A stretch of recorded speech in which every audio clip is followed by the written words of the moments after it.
Hello, I'm Keith Hockton, author, historian, and host of Rearview Mirror Chronicles, where we take a look back at the people and the moments that shaped our world through history.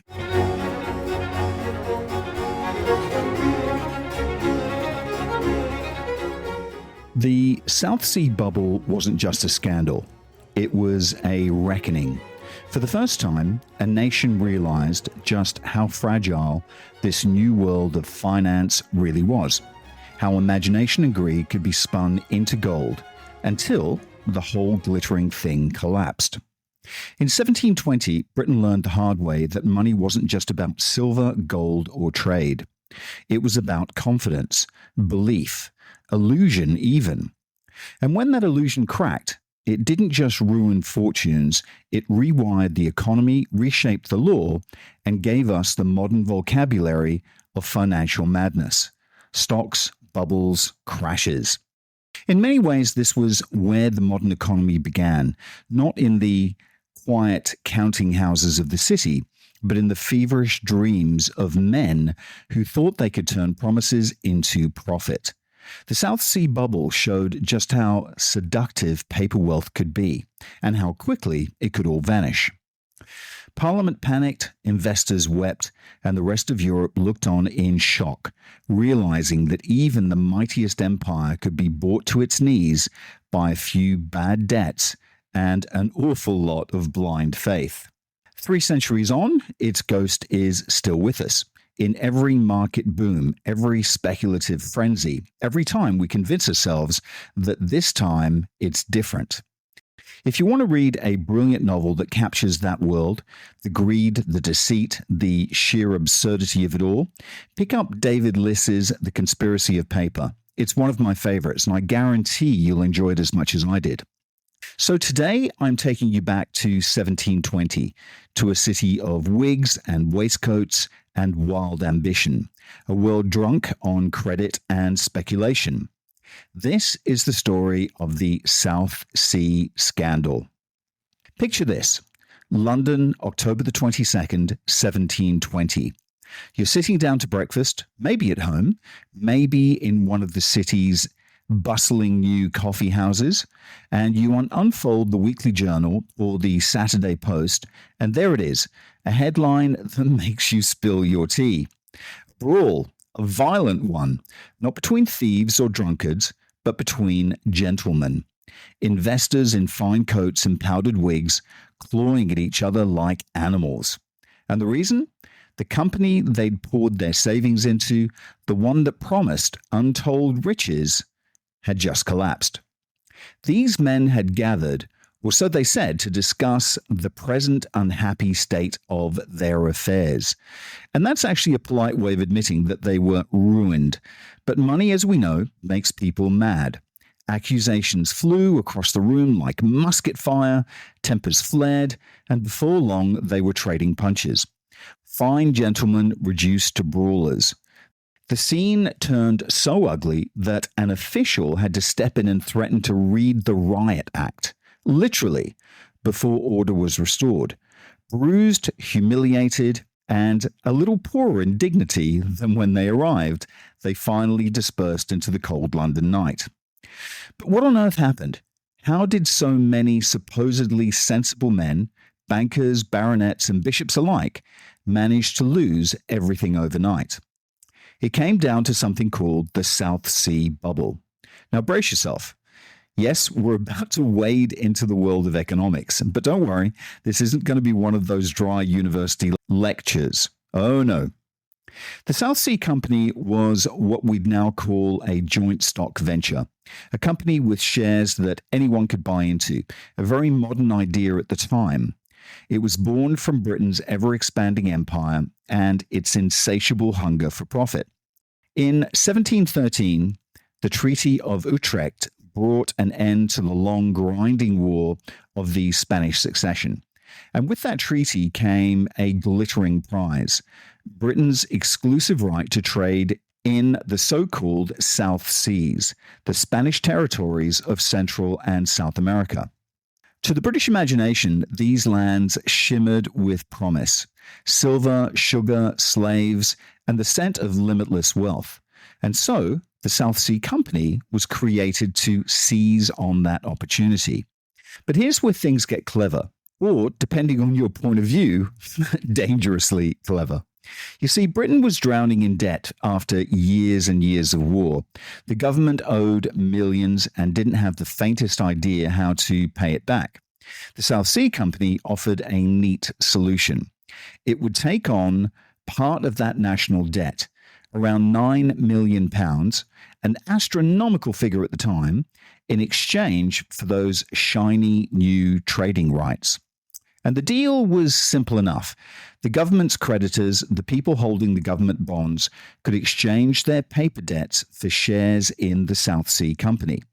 Instead of waiting years to be repaid, they could make their fortune through the company's dazzling profits from trade with the Americas. And look, for a while it actually worked. At least it looked like it did. The promise of immense wealth, gold from Peru, silver from Mexico, riches beyond measure, swept through London like wildfire. In the coffee houses around Exchange Alley, men whispered rumors of untold fortunes. Shopkeepers, servants, duchesses, and MPs, every person you could think of wanted in. It was, in every sense, a dream, but it was a dream built on air. So that's how it all began. The grand idea, the glittering promises. But then the question is, did it appeal to investors? And the answer is quite simple. Yes, it absolutely did. Because what the South Sea Company offered was nothing short of intoxicating. It was the dream of riches without risk, adventure without travel, profit without labor. For the first time, anyone with a few pounds and a little imagination could feel like a merchant prince.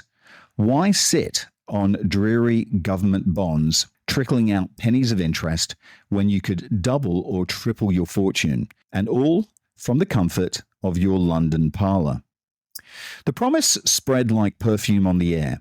In coffee houses from Cornhill to Covent Garden, men leaned over steaming cups, whispering of fabulous profits. Pamphleteers and broadsheets fueled the gossip. Newspaper published breathless reports of fortunes being made overnight. The company wasn't just trading in goods anymore, it was trading in dreams. And that, I think, is its genius. For the first time, speculation wasn't the playground of the aristocracy or the well-connected few. The South Sea Company made it sound democratic. Shopkeepers, servants, widows, even soldiers home from the war, all began to believe that they too could become investors. And of course, there was precedent. Everyone had heard the tales of captains sailing home from the East Indies with ships bursting with silk, pepper, and gold. Ordinary men who'd gone out as clerks and come back millionaires. So when the South Sea Company appeared promising profits from trade with Spanish colonies, it seemed perfectly believable. But belief, once it takes hold, it can be a very dangerous thing, and it spreads faster than reason can actually keep up. By 1720, that belief had turned into full-blown mania. The company began issuing new shares, and people queued in the streets to buy them. Each new issue pushed prices higher, and each higher price drew in more buyers. It was perfect. It was a vicious circle, the kind that feeds on itself until it burns out. And the newspapers could hardly keep up. In May that year, the London Journal reported that one nobleman had spent £6,000 on South Sea stock in a single week, a staggering sum, only to return next week for more. He was certain, absolutely certain, the paper said, that he was on the verge of transforming his fortune. I mean, it's complete madness now, but you have to think about the world then. And I think also it's a distinctly English sort of madness, conducted not in smoky taverns or gambling dens, but in coffee houses, in counting rooms, by men in wigs and lace cuffs. And soon it wasn't just the wealthy who were speculating. Servants pawned their wages, widows emptied their savings, members of parliament borrowed money against their estates. Everyone, it seemed, was betting on the South Sea. And it must have felt unstoppable, this tsunami of investment just rolling in. And of course, that's usually the moment when everything starts to go wrong. As the mania grew, something fascinating began to happen. People who'd never owned a share in their lives suddenly found ingenious ways to join the party, even those with only a few coins to spare. The newspapers were filled with advertisements for investment clubs and syndicates. This was the first time this had ever happened. These were little groups where people pooled their modest savings to buy stock together. And one of my favorites appeared in the Post Boy on July the 9th, 1720, and it read, "Any persons that have a mind to put any sum or sums of money into the hands of Matthew West, goldsmith in London, for purchasing South Sea stock, stocks being very high and out of the reach of many persons, for the benefit of those who cannot spare £1,000 or even £500, but may spare a small sum, which, if improved, may turn into an amazing account." I mean, that's quite a mouthful. It's quite the statement. But translated into plain English, it basically says, give me your money, I'll pool it with everyone else's, we'll buy some stock, and we'll all get richer together. It was really the 18th century version of crowdfunding, only with powdered wigs, quills, and absolutely no regulation whatsoever. And it worked. People didn't want to be left behind. The rich were buying thousands of pounds worth of shares, and those lower down the social ladder thought, well, if they're making money, I want to make money. So very soon, the fever had spread everywhere. Neighbors congratulated each other on their brilliant investments. Some would boast that their shares had doubled in value in a week. And before you knew it, their friends were running off to find a broker. It was contagious, and it was also a financial epidemic. Not everyone was fooled. Beneath the noise, there were rumblings of doubt. A few sober voices whispered that the whole thing might just be too good to be true. One of the best commentaries of the time didn't come from a newspaper or a politician, but from an artist. A satirical print that perfectly captured the absurdity of it all. And it showed a packed London coffee house overflowing with jabbering gentlemen in wigs, waving their arms and arguing over stock prices. Speech bubbles spill from their mouths. One boasts, "I've sold my manor and purchased stock." Another groans, "I've laid out not only my estate, but also that of my ward."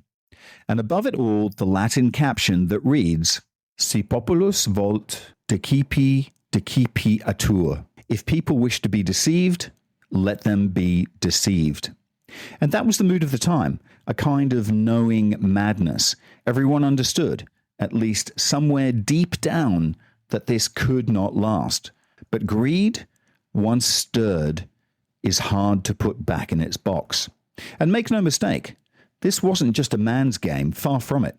Women were investing too, and not quietly. Letters and diaries from the period show women buying and selling shares, tracking prices, even giving advice to their friends.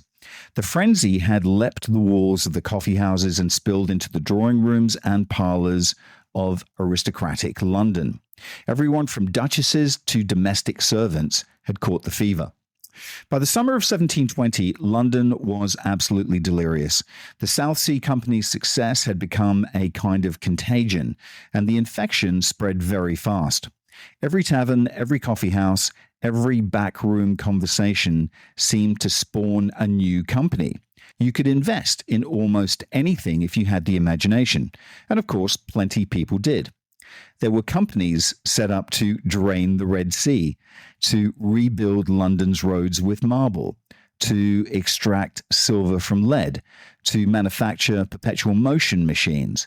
There was even one, now legendary, that advertised itself simply as a company for carrying out an undertaking of great advantage. But nobody actually knew what it was. And here's the best part about that particular company. They raised £2,000 in a single afternoon.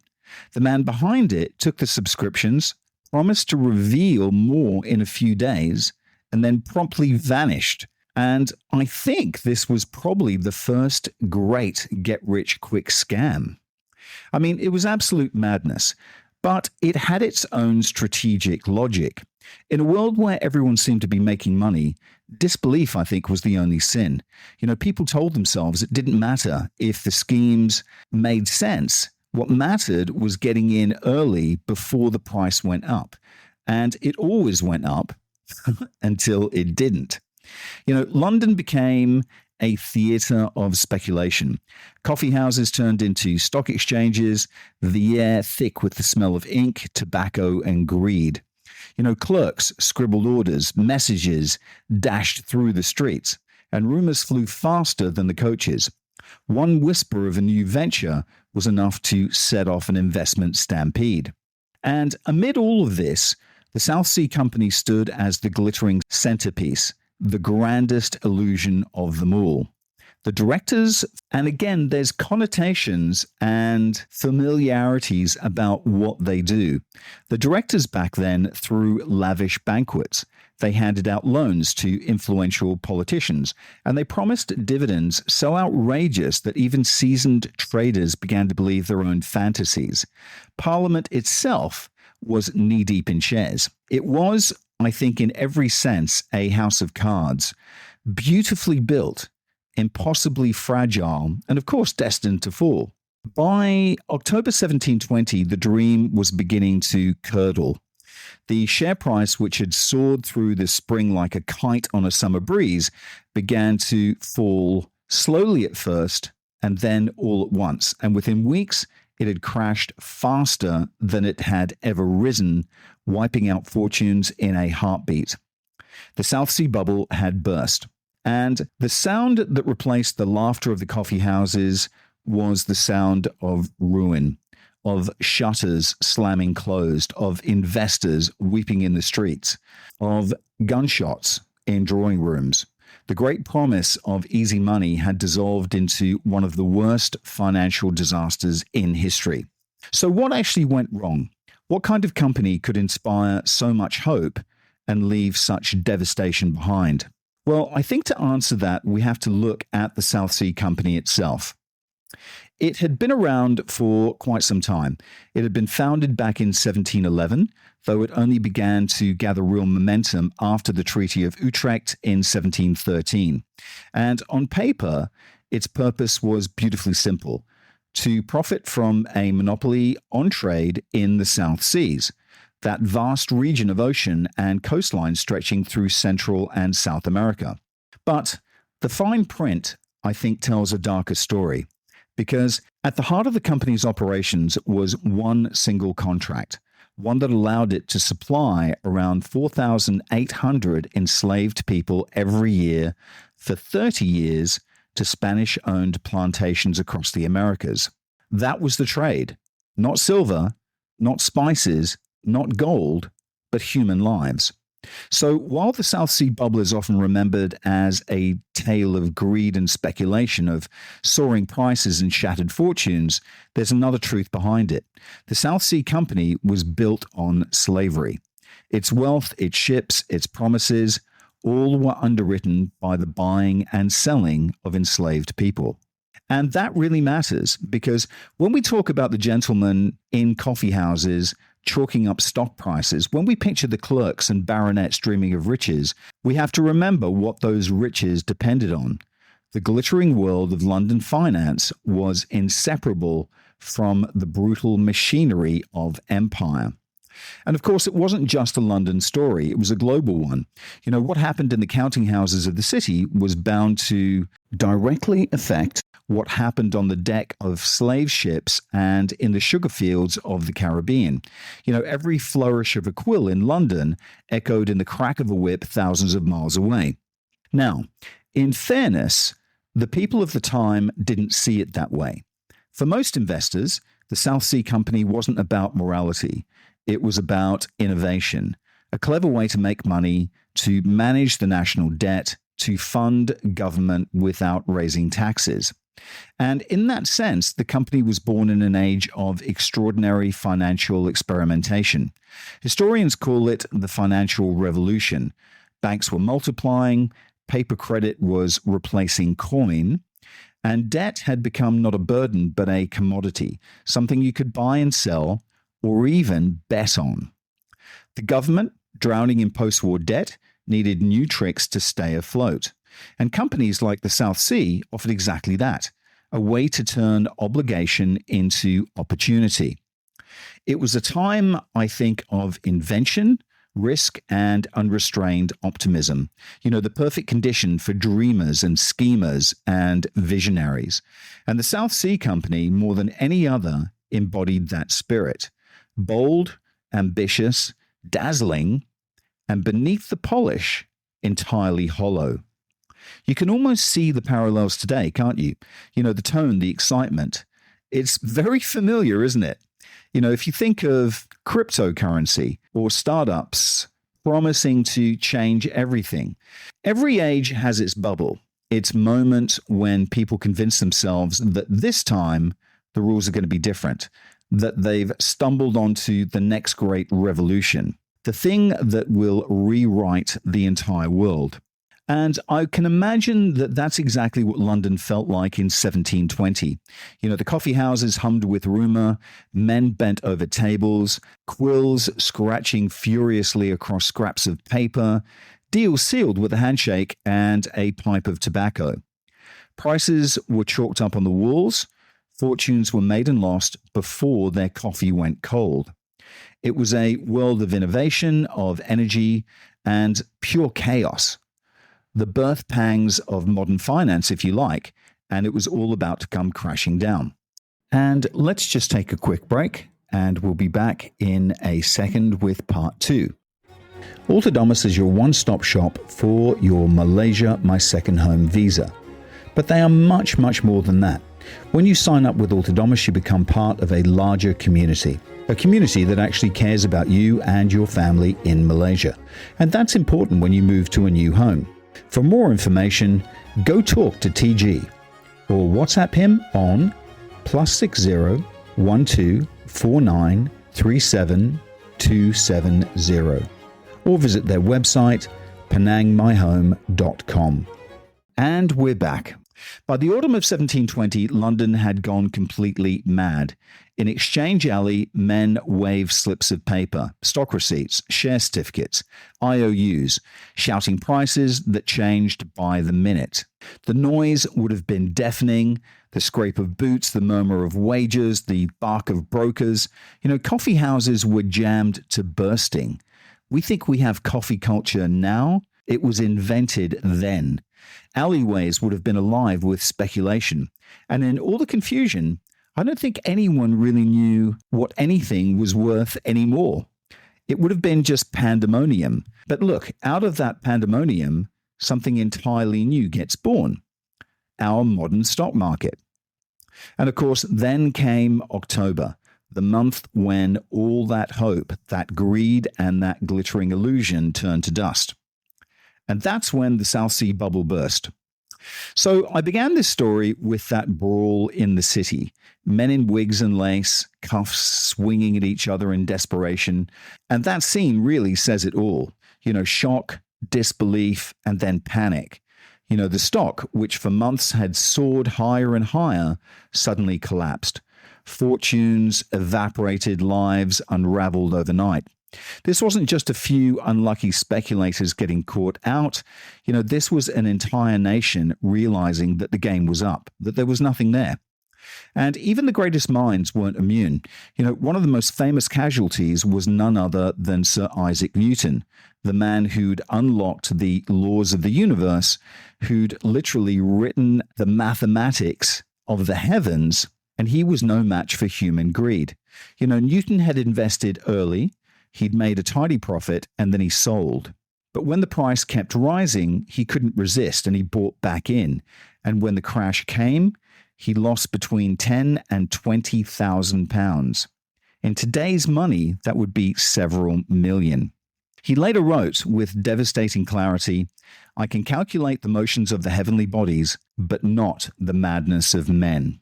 And of course, he wouldn't have been alone. The scale of the disaster was captured everywhere, in prints, in pamphlets, in playing cards. Each card showed a different casualty of the crash, a cobbler who'd gambled his savings, a farmer who'd sold his land, a man who'd pawned his wife's jewelry, a lady who'd invested her dowry. Rich or poor, learned or simple, they'd all been chasing the same dream. And in the end, they were all left empty-handed. It was comic and tragic all at once. The absurdity of it. Servants with aristocrats elbowing for a place in the same illusion, mixed with the heartbreak of ruined lives, families destroyed, reputations in tatters, the laughter of spring replaced by the hollow silence of autumn and then winter. And of course, the satire didn't stop there. When the laughter dried up, mockery then took its place, as it often does. In late December 1720, the Weekly Journal, or British Gazetteer, published a biting little poem called Stock Jobbers and Bubbles, and it was written right in the middle of the wreckage. As share prices crumbled, fortunes vanished, and London tried to make sense of what happened. Poem gives us a cast of newly damned merchants, bankrupt, ladies in tears, bankers turned beggars, and of course it mocks their folly, but the humor, I think, is bitter, and I think the laughter is hollow. Beneath the rhyme is the sound of great despair. And of course, London, once roaring with the talk of profit and prosperity, had fallen completely silent. The coffee houses that had buzzed with schemes were now filled with whispers and quiet regret. The South Sea bubble hadn't just bankrupted investors, it had bankrupted an idea, the seductive belief that wealth could be created effectively out of nothing. Again, a very modern tale. Stock Jobbers and Bubbles captures that mood perfectly, I think. Bitter, bewildered, darkly comic, each verse a miniature tragedy. One character is a goldsmith who, when the South Sea stock was soaring, bought himself a grand new coach to show off his success. But when the crash came, so did his pride. South Sea falling left his coach exchange, and shipping took the distant world to range. In other words, he sold his coach, he packed his bags, and fled, his status as bankrupt as his purse. Another vignette is darker still. A ruined South Sea jobber of renown leaps from a lofty window headlong down. When taken up, he cries, "Zounds, I'm broke. Who gives £800 for South Sea stock?" It's a terrible black comedy, a grim little joke about men who'd rather die than face their ruin. But behind the satire is tragedy. And for many, this wasn't just a financial collapse. It was actually the end of their world, a loss of dignity, of reputation, of everything that made life bearable. But of course, not everyone lost. When there's a loser, there's always a winner. Some remarkably got out just in time. And one of the shrewdest investors of the time was Sarah, Duchess of Marlborough, one of the most formidable women in Britain, and far, far too sharp to be carried away by hysteria. She saw the writing on the wall early, sold her shares, and walked away with an astonishing profit of £100,000, a fortune beyond imagination. And she even explained her reasoning in a letter to a very good friend. Every mortal that has common sense or knows anything of figures can see that it is not possible by all the arts and tricks upon the earth long to carry 400 million of paper credit with 15 million of specie. This makes me think that this project must burst in a while and fall to nothing. It's a great letter because it's very clear, it's unsentimental, it's utterly practical. She saw it as plain as day. The whole thing was smoke and mirrors, paper promises with nothing behind them. And I think Sarah, Duchess of Marlborough, would have been an amazing financial advisor, survivor, and pragmatist, and probably the most brilliant stockbroker had she been around today. But for those who didn't get out in time, the anger was volcanic. London seethed with outrage. This wasn't just financial disaster, it was betrayal. Because the South Sea Company wasn't just some rogue operation hiding in the shadows, it was part of the establishment itself. Its directors were noblemen, MPs, supposed pillars of society. The government had actually endorsed it. The Crown had backed it. And now, when the whole glittering edifice collapsed, the people wanted blood. Parliament launched an immediate inquiry, and what it found was staggering. A web of deceit that reached right into the corridors of power. Insider trading, corruption, bribery. Again, all very reminiscent of what we see going on today. And the South Sea directors had inflated share prices, bribed ministers, and used privileged information to grow rich while everyone else went under. When the truth came out, the country was livid. Several directors were impeached. Their estates were seized, their reputations ruined. But of course, it was all too late. The money had vanished, and with it, the public's trust. The dream of easy wealth had curdled into something far darker: disillusionment, shame, and fury. The great satirist Jonathan Swift, who had lost heavily himself, captured the mood in a few cutting lines. He says, "Thus the debunked bankrupt braves puts all upon a desperate bet, then plunges in the southern waves, dipped overhead and ears in debt." A very haunting image. The gambler drowning in the same southern seas that had once promised salvation. So I guess the important question is, how do we see it now? Was the South Sea bubble an accident of economics, a case of corporate mismanagement, or one grand deception from the start? And in truth, I have to say, I think it's all of those things. There was a company behind it. Ships did sail, cargoes were loaded, trade was done. But that trade was soaked in blood because the South Sea Company's business wasn't just finance, it was slavery. Before the crash of 1720, the company had already carried out around 48 voyages. In that time, it transported over 16,000 enslaved men, women, and children across the Atlantic. That's the part of the story that often gets forgotten. The South Sea bubble wasn't only the world's first great financial crash, it was also a glimpse into the moral foundations of empire. And I think, very importantly, a reminder that the wealth of one world was built on the suffering of another. Yes, the South Sea Company was real. Ships sailed, goods were traded, and thousands of human beings, torn from their homes, shackled in the darkness, were forced across oceans in unspeakable conditions. Many never made it to shore, and those who did found only a different kind of hell waiting for them. The South Sea Dream, then, was always an illusion, a fantasy spun from greed and suffering, effectively gilded with rhetoric and powered by human lives. But those grand promises, that glittering empire of profit sold to London dreamers, was nothing but smoke. The South Sea Company was never the juggernaut it pretended to be. It was a mirage, kind of shimmering in the heat of speculation conjured from paper credit, rumor, and sheer delusion. Call it what you will: a financial accident, a pyramid scheme, a con in powdered wigs. The truth is, it was all of those things, a perfect storm of greed and gullibility, of brilliance turned rotten. Because for all the clever accounting, the talk of treaties and trade and rights, the company's fate was never really in its own hands. It was very much a pawn in a larger imperial game, a game shaped by shifting alliances, by broken promises, and unpredictable tides of empire. The Treaty of Utrecht had opened the door to Spanish markets, but when those relations soured and new wars loomed, the dream dissolved like mist over the Thames at dawn. The other question I had as I was doing this research was, did Britain go bust? Well, not quite. The government, shaken but standing, patched itself together.